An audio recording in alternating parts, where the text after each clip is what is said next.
Hello students, good afternoon बेटा। Mascot school की online class में आपका स्वागत है। आज हम कविता नंबर 7 गया एक दिन मैं सर्कस में का पुस्तक भाग करेंगे बेटा। मैं आशा करती हूँ आपको कविता जो है अच्छी प्रकार से समझ आ गई होगी बेटा।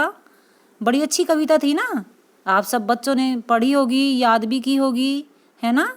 पूरी कविता में सर्कस के बारे में बता रखा है, किस प्रकार बंदर ने करतब दिखाया, घोड़े ने करतब दिखाया, तोते ने दिखाया, शेर ने दिखाया।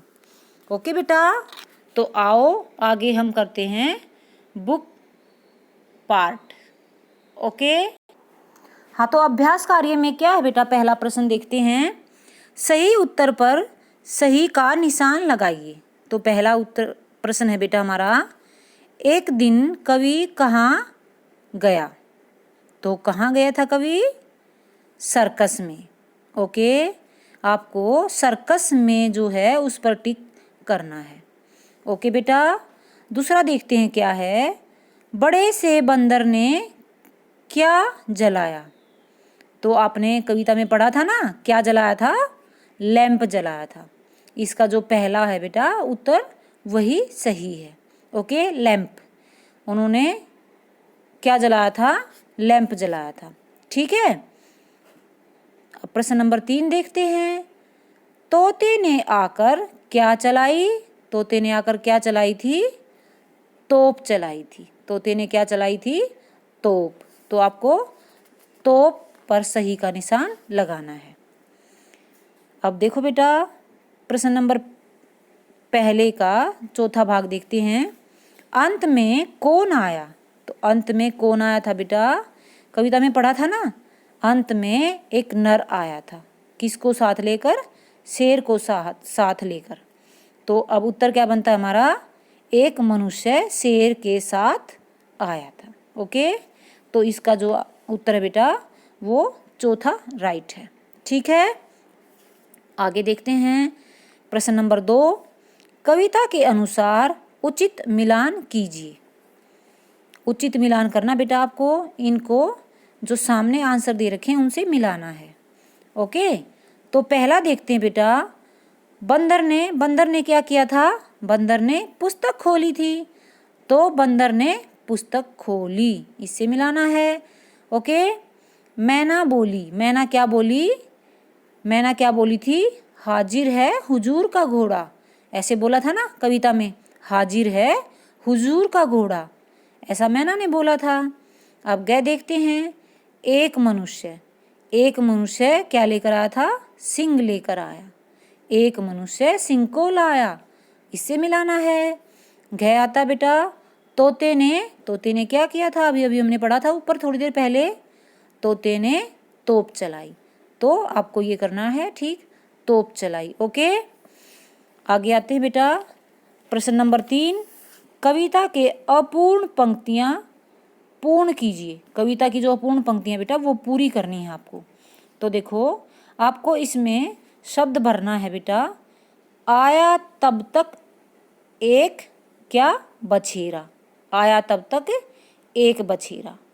ओके, फिर दूसरी में देखो बेटा, चढ़ बंदर ने उसको फेरा। यहाँ पर बंदर आएगा। ओके बेटा, आपको दिख भी रहा होगा ना। आगे देखते हैं दूसरा, ख में क्या बेटा? माचिस लेकर उसे जलाया। माचिस लेकर उसे जलाया। किसको? चुरुट को जलाया था। और धुआं भी खूब उड़ाया। और बंदर ने उसमें से धुआं भी खूब उड़ाया था। ओके, आगे देखते हैं बेटा, प्रश्न नंबर 4। इन प्रश्नों के उत्तर एक वाक्य में लिखिए। तो देखो बेटा, सामने उत्तर लिखे हुए हैं, फिर भी मैं पढ़ रही हूँ, ध्यान से सुनना। भय विस्मय के अनोखे खेल कवि ने कहाँ देखे। तो अनोखे खेल कवि ने कहाँ देखे थे? सर्कस में देखे थे। आप सब भी सर्कस में देखते हो ना अनोखे खेल, जानवर करतब दिखाते हैं अपने अलग अलग तरह के। दूसरा देखते हैं, एक बड़ा सा कौन आया। कौन आया था? एक बड़ा सा बंदर आया। कविता में हमने पढ़ा था। चौंक कर कोड़ा किसने उठाया। चौंक कर कोड़ा किसने उठाया? बंदर ने। बंदर ने चौंक कर कोड़ा उठाया। ओके बेटा, यहाँ तक अच्छा आपको समझ आ गया? आई होप आपको ये अच्छे से क्लियर हो गया होगा बेटा। नेक्स्ट पेज पर देखते हैं बेटा क्या। इस पेज पर देखो बेटा, भाषिक कार्य यानी कि भाषा से संबंधी बातें हैं। ओके, इसमें अब आपको देखो यानी कि जैसे हम ग्रामर में प्रयोग करते हैं ना, व्याकरण में शब्द प्रयोग करते हैं, पर्यायवाची शब्द करते हैं, तो उसी प्रकार हमारी जो कविता में इन शब्दों का प्रयोग हुआ है वो हमें इनके सामने लिखने हैं, दूसरे शब्द। देखो प्रश्न नंबर 1, इन शब्दों के समानार्थी शब्द कविता से ढूंढ कर लिखिए। तो हमारी कविता में वानर का क्या आया था? बंदर आया था, एक बड़ा सा बंदर आया था ना। अच्छा, दोस्त क्या का शब्द क्या आया था बेटा? मित्र आया था। अश्व घोड़ा, किताब पुस्तक, पुस्तक किसने ले रखी थी? बंदर ने ले रखी थी पुस्तक।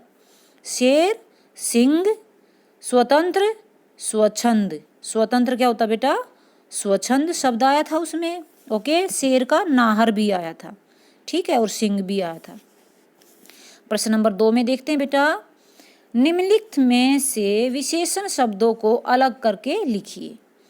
तो अब यहाँ पर खेल अनोखे, अब अनोखे क्या है? यहाँ पर विशेषण शब्द है, ये सामने लिख रखा है अनोखे। अधजली सलाई, सलाई जो थी उसकी क्या विशेषता थी कि वो आधी जली हुई थी, तो क्या आएगा? अधजली। अधजली देखो लिखा हुआ है ना। आगे देखो एक दिन, एक दिन, तो अब क्या है इसमें विशेषण? एक विशेषण है जो लिख रखा है, आपको भी इसी प्रकार से लिखना है बेटा। आगे देखो बड़ा सा बंदर, तो यहाँ पर क्या है विशेषण? बड़ा सा। साहसी जन, साहसी यहाँ पर विशेषण है। तू भोला, यहाँ पर भोला जो है विशेषण है।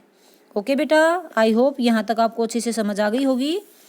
आगे देखते हैं 3 में क्या है, इन शब्दों के लिंग बदलिए। सिंह का सिंही, सिंही का क्या बनेगा? सिंह। रस्सी रस्सा, बंदर बंदरिया, भाई बहन। लिख रखे ना बेटा, ऐसे आपको भी लिखने हैं। ओके, अपना सुंदर सुंदर राइटिंग में पुस्तक भाग आपको भरना है। प्रश्न नंबर 4 देखते हैं बेटा, असमान तुक वाले शब्द पर सही का निशान लगाइए। तो देखो बेटा, अब असमान तुक यानी कि तुकांत, जिसके उच्चारण जिसमें अंत में मात्रा वही मात्रा आती हो। जैसे देखो खोली बोली, सेम है ये तो। सलाई चलाई, ये भी समान है। घोड़ा कोड़ा, ये भी समान है, ठीक है। लड़ाई काटा, अब ये असमान है तो इसके सामने टिक लगा रखा है। आपको भी ऐसे ही टिक लगाना है बेटा। बछेरा सपाटा, अब ये भी असमान है तो इस पे भी टिक लगा रखा है, आपको भी यहीं पे लगाना है। डरता करता, ये समान है तो यहाँ पर नहीं लगाना। प्रश्न नंबर 5 देखते हैं बेटा, नीचे लिखे शब्दों में छिपी कविता की पंक्तियों को लिखिए। अब देखो इसमें कैसे कर रखा है, मिसमैनेज है बेटा ये सारा, ठीक है। तो आपको ये एक क्रमबद्ध तरीके से लिखना है, ठीक है ना। सर्कस में दिन मैं एक गया, तो अब क्या बनेगा यहाँ पे? गया एक दिन मैं सर्कस में। आपको ऐसे ही अपनी पुस्तक में लिखना है। आगे देखते हैं बेटा क्या है। प्रश्न 5 का ही बेटा देखो, ख जो पार्ट है, पर खोली डट पुस्तक कुर्सी, तो ये भी क्रमबद्ध तरीके से करना है हमें। डट कुर्सी पर पुस्तक खोली, आपको भी इसी प्रकार से लिखना है। अब गए देखते हैं, मैं दबाकर ऐठा मुंह चुरट, तो क्या बनेगी लाइन? लाइन बनेगी हमारी मुंह में चुरुट दबाकर ऐठा। ओके, आगे देखते हैं। घ है जना का हुआ सिंही यह, अब सारा ही उलट पुलट है ये तो देखो, तो कैसे करना है हमें? ये सिंही का यह जना हुआ है। ओके, अंग देखते हैं, भी गया भूल को अपने है, अब क्या बनेगा इसका? अपने को भी भूल गया है ना। आई होप आपको बेटा ये जो बुक पार्ट है ये अच्छे से क्लियर हो गया होगा बेटा। आपको भी neat and clean hand writing में आपको ये अपनी बुक में फिल करना है। ओके, अब लास्ट क्वेश्चन देखते हैं क्या है बेटा। आयाम का अर्थ है, यानी कि आयाम शब्द का क्या अर्थ है? तो आयाम शब्द का अर्थ है विस्तार। आपको भी विस्तार के आगे ऐसे ही टिक करना है।